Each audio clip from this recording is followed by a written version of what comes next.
So இந்த preparation எல்லாம் இந்த டீம் தான் பண்ணியிருக்காங்க. சூப்பராக இருக்குது girls. Hi girls. So okay, you can start your class. Your seminar, right? Good morning everyone. First of all, introducing ourselves. My name is Kalijalvi. My name is Hardik. My name is K. Madhavi. My name is Ashley. Okay. First நம்ம ஆத்தரை பற்றி பார்த்துக்கலாம். ஆத்தரை பற்றி மாதிரி சொல்லுவாங்க. Hi friends, my name is K. Madhavi. நான் இப்போ வந்து first பீரியடோட author தான் சொல்லிக்கிறேன். ஃபர்ஸ்ட் பீரியடோட ஆத்தர் என்ன லியம் ஆஃப் கிளாரிட்டி. அவர் யாரும் இல்லை, இவர் தான் பார்த்தீங்கன்னா லியம் ஆஃப் கிளாரிட்டின்னு சொல்லுவாங்க. ஓகேவா? இவர் வந்து 1896லேருந்து 1984 வரைக்கும் ஐரிஷ் நாவலிஸ்டாக இருக்கிறார். ஐரிஷ் நாவலிஸ்ட்னு என்னன்னா அயர்லாண்டில் வந்து நாவலிஸ்டாக இருக்கிறார். இவருக்கு வந்து சிறுகதை எழுத்தாளர் சொல்லுவாங்க. இவர் வந்து ஐரிஷ் மொழியில் பார்த்தீங்கன்னா எழுதிய சில சிறுகதைகள் தவிர இங்கிலீஷில் வந்து சிறுகதைகளாக எழுதுகிறார். ஓகேவா? இவர் வந்து அயர்லாந்து நாட்டில் பார்த்தீங்கன்னா மறுமலர்ச்சி முக்கிய நபராக இருக்கிறாரு. அதே அயர்லாந்து நாட்டில் பார்த்தீங்கன்னா இலக்கிய நாட்டில் பார்த்தீங்கன்னா பொது உடைமை கட்சியின் நிறுவன உறுப்பினராக இருக்கிறார். அதனால் இந்த லியம் ஆஃப் கிளாரிட்டி. ஓகேவா? இவர் வந்து அதிகப்படியான நேரத்தை எப்படி இது பண்ணுவார்னா பயணம் தான் செய்வார். இவரோட பயணத்தில் வந்து நிம்மதியாகவும் அமைதியாகவும் அவரோட பிரபலத்தெல்லாம் தாண்டி நல்லா இருப்பார். Okay, super. இப்போ நம்ம கதைக்குள்ளே போனால் இந்த கதையை வந்து ஹைலினும் சசிரேகாவும் சொல்லுவாங்க. ஓகே. ஒரு மலையோட லெஜ்ஜில் வந்து ஒரு சீலிங் வந்து இருக்குது. அவங்க வந்து ஃபேமிலியும் வாழ்ந்துட்டு வராங்க. அவங்க ஃபேமிலியில் மொத்தம் 6 மெம்பர்ஸ் இருக்காங்க. ஒரு 2 பிரதர்ஸு 1 சிஸ்டர்ஸு. இந்த யங் சீகிள் அவங்க அம்மா அப்பா இருக்காங்க. அது அவங்க அம்மா வந்து ஒரு நாள் வந்து உங்களுக்கு வந்து பறக்க சொல்லி தராங்க. பறக்க சொல்லி தரும்போது அவங்க பிரதர்ஸ் அண்ட் சிஸ்டர்ஸ் வந்து பறந்துடுறாங்க. இது போய் எட்டி பார்க்குது. ஆனால் இது ஹைட்டு பார்த்தோன்னே ரொம்ப பயமாயிடுது. அதனால பின்னாடி திருப்பி வந்துடுது. அவங்க அம்மா அப்பா சொல்கிறாங்க, நீ போய் பாரு, அதனால முடியும் அப்படின்னு சொல்கிறாங்க. ஆனால் அது போய் பார்க்குதா திருப்பி வந்துடுது.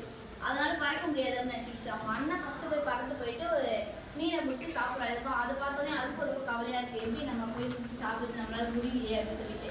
அதுக்கப்புறமா அவங்க அம்மா அப்பா வந்து கீழே இருக்க ஒரு இடத்துக்கு போயிடுறாங்க, கிரீன்லாண்டுக்கு. அங்கே போயிட்டு வந்து அது வந்து ஒரு ஃபேமிலியை பார்க்குது. அவங்க பார்த்த உடனே அவங்க சாப்பிட்றாங்க, பறக்குறாங்க, விளையாடுறாங்க, நல்லா இருக்காங்க. ஆனால் இதுக்கு அதை பார்த்த உடனே ரொம்ப சோகமாயிடுச்சு. அதுக்கப்புறமா வந்துட்டு அவங்க அம்மாவும் அதை பார்க்குறாங்க. அப்புறம் இதுவும் பார்க்குது. அது என்ன பண்ணுதுன்னா வந்து ஒரு ஆக்டிங் போடுது. பசிக்கிற மாதிரி அந்த லெக்ஸு முன்னாடி போய் நின்றுட்டு ஒரு காலை தூக்கி மயக்க வர மாதிரி பசிக்கிற மாதிரி ரொம்ப ஆக்டிங் பண்ணுது. ஆனால் அவங்க அம்மா அதை பார்த்தும் பார்க்காத மாதிரி போயிடுறாங்க. அதுக்கப்புறமா வந்துட்டு வெயில், அது வந்து லெட்ஜு ரொம்ப மேலே உயரமாக இருக்கிறதால வெயிலோட தாக்கம் வந்து அங்கே ரொம்ப அதிகமாக இருக்குது. அதனால வெயிலால் அதை தாங்க முடியாதால அதுக்கு ரொம்ப பசி எடுக்க ஆரம்பிச்சிருக்கு. பசி எடுக்க ஆரம்பித்த உடனே அது வந்து அதுங்க எதுவுமே சாப்பாடே இல்லை. அதனால அது பிறந்த எக்ஸலில் இருக்க அந்த இதுவே அது வந்து சாப்பிட ஆரம்பிச்சிட்டு. அதுக்கப்புறமா அவங்க அம்மா வந்து அதை பார்த்து அதுக்காக வந்து ஒரு பிளான் பண்ணுறாங்க. அவங்க அம்மா அதை பார்த்தோடனே ஆமாம் நம்ம இவங்களுக்கு டீச் பண்ணோம் அப்படின்னு சொல்லிட்டு ஒரு ஃபிஷ் எடுத்து வந்து காமிக்கிறாங்க. காமிச்ச உடனே அது கொஞ்சம் கொஞ்சமாக முன்னாடி வந்த பிறகு தண்ணியில் விழுந்த பிறகு அவங்க அம்மா தண்ணியில் விழுந்து ஆட்டோமேட்டிக்காக அந்த விங்ஸ் வந்து பறக்க ஆரம்பிச்சிருது. நம்ம இப்படி தான் பறக்கணும்னு சொல்லிட்டு அது பறந்த உடனே அவங்க ஃபேமிலியோட ஹாப்பியாக அது பறந்து அதுவே போய் ஃபிஷ்லாம் பிடிச்சி சாப்பிடுது. அதுக்கப்புறம் ஃபேமிலியோட ஹாப்பியாக இருந்தது. கொஞ்ச நாள் பிறகு அது ரொம்ப பறந்தோடனே டயர்டான பிறகு அது க்ரீன் சீல போய் லேண்ட் ஆச்சு. லேண்ட் ஆன பிறகு அந்த தண்ணியெல்லாம் வந்து அவங்க டச் பண்ணி பார்த்த பிறகு அதுலேயே அவங்க மருந்துலாம் பார்த்த பிறகு அவங்க ஃபேமிலியோட ஹாப்பியாக அவங்க ஃபேமிலி வந்து அவங்களுக்கு ஆஃபர் பண்ணுறாங்க. டாக் ஃபிஷ்ஷும் கிராப்ஸும் வந்து ஆஃபர் பண்ணோடனே அதுதான் அதோட ஃபர்ஸ்ட் ஃப்ளைட்டாக இருந்துச்சு. Super, very good.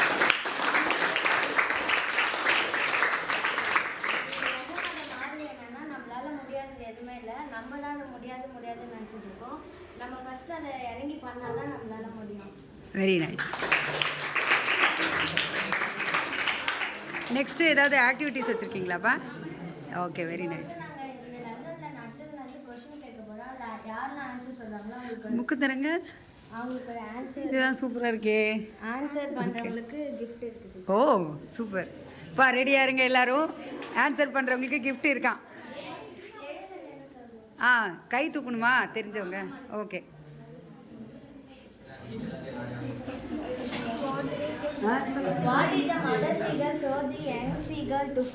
அவங்க அம்மா வந்து எதை காமிச்சு வந்து அதை பறக்க வச்சாங்க? இப்படி சொன்னீங்கன்னா எப்படி? அப்போ ஃபஸ்ட்டு ஒன்னே ரூல்ட் அவுட்டு. ஏன்னா கையை தான் தூக்க சொன்னாங்க, பதில் சொல்ல. அதனால் யாருக்குமே கிடையாது. அம்மா அந்த ப்ரைஸ் எனக்கு. அடுத்தது எனக்கு மட்டும்தான். Liam O'Flaherty was an novelist. அவர் எந்த மொழியோட நாவலிஸ்டா இருக்காரு? மறுபடியும் இதுக்கான ஆன்சரும் டேனியலா? டேனியல் தான் கை தூக்குனா கை தூக்குறா ஃபஸ்ட்டு நீ தான் கை தூக்குனியா சொல்லு ஐரிஷ் நாவலிஸ்ட். ஸோ அந்த ப்ரைஸ் அவனுக்கு ப்ரைஸு கொடுத்துருவா. கொடுங்க. வா ஒரு ப்ரைஸு போச்சே சொல்லிட்டானே. பரவாயில்ல இந்தாங்க கை தட்டுங்கப்பா. நெக்ஸ்ட்.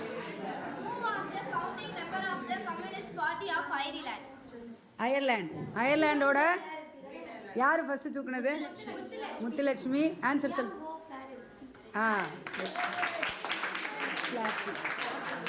Very good. இந்தாங்க முத்துலட்சுமி. ஐயோ எனக்கு ஒரு ப்ரைஸ் போச்சு. நெக்ஸ்ட்.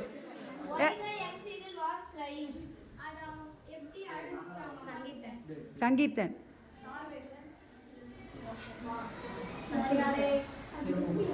Right answer.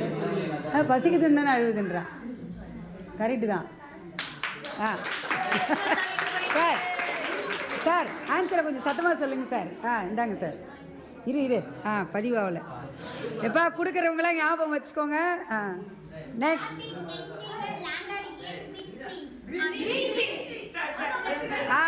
இல்லை இதுக்கான ப்ரைஸ் எனக்கு தான். நீங்கள் கையை தான் தூக்கணும்னு சொன்ன ஆன்சர் ஏன் சொன்னீங்க? அடுத்தது. எனக்கு 2. Next. What did his family offer the young seeker? கையை வேகமாக தூக்கிடுறான்டா அவன். என்னம்மா கொஸ்டினே? What did his family offer the young seeker? What is the family? Dog fish. கரெக்டா?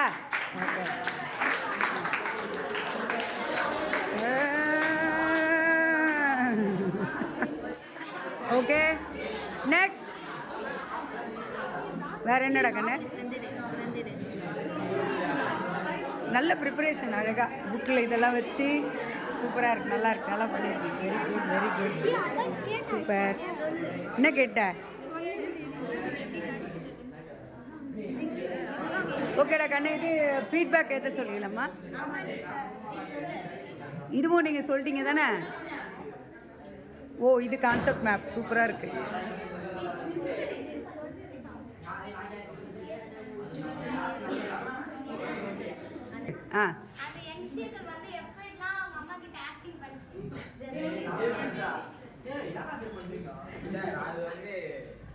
ஒரு மாதிரி சோம்பேறியா டயர்டா இருக்க மாதிரி ஃபீல் ஆகி படுத்து கொஞ்சம் அவங்க அம்மா கிட்ட ஆக்டிங் பண்ணி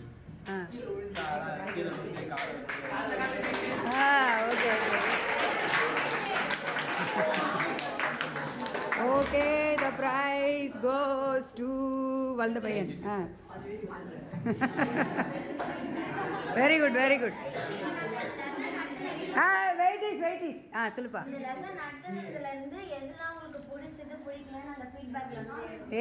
குட் ட்ரை. சூப்பராக இருக்குல்ல? ஸோ இப்போ என்ன பண்ணுறீங்க? ஃபஸ்ட்டு பாய்ஸ் வந்துட்டு இங்கே எழுதிருங்க. ஏன்னா இடம் பத்தாதீங்க நிற்கிறதுக்கு. ஒரு பெஞ்சாக வந்து அப்படியே எழுதிட்டு போயிடுங்க சீக்கிரமாக. வாங்க எழுதுறீங்க. வாங்க ஃபஸ்ட்டு பெஞ்ச் போங்க. இப்போ நடத்துனது எப்படி இருந்துச்சு அப்படின்னு சொல்லிட்டு நீங்கள் அதில் எழுதிடுங்க. உங்கள் பேர் எழுதிடுங்க கீழே. சூப்பர். வீரன்டா. நைஸ். வா. ஸோ ஃபீட்பேக்ப்பா செமினாருக்கு சூப்பராக இருக்குது. ப்ரிப்பரேஷன்ஸ் எல்லாம் செம்மையாக இருக்குல்ல? இந்த ஆக்டிவிட்டியும் அதுக்கான ப்ரைஸும் நல்லா இருந்துச்சுன்னு. மஞ்சு கொடுத்தது நல்லா இருந்தது. அதை எழுதிட்டுமான்னு கேட்குறான். டிஸ்கஸ் பண்ணி வச்சுக்கோங்க என்ன எழுதணுன்ட்டு. ரைட்டா? நல்லா இருந்ததுல்ல? சூப்பர். டீம் நல்லா சூப்பர் டீம் ஒர்க். ஆனால் உங்களுக்கு ரொம்ப நல்லா பண்ணியிருக்கீங்க. அதுவும் அதெல்லாம் ரொம்ப கலர்ஃபுல்லாக நல்லா அழகாக இருக்குது. வரைஞ்சது யார்? எல்லாத்தையுமே கலைச்செல்வி. சூப்பர். ரொம்ப அழகாக இருக்குது. ஆனால் கூட நல்லா அதுவும் கலர் சாக் பீஸ்லாம் யூஸ் பண்ணி இந்த டீம் ஒர்க் எனக்கு ரொம்ப பிடிச்சிருக்கு. Very good team. Very good. Claps go. நல்லா பண்ணியிருக்காங்க. டீம் ஒர்க்குக்கு ஒரு நல்ல எக்ஸாம்பிள். ரஷ் அதிகமாயிடுச்சு.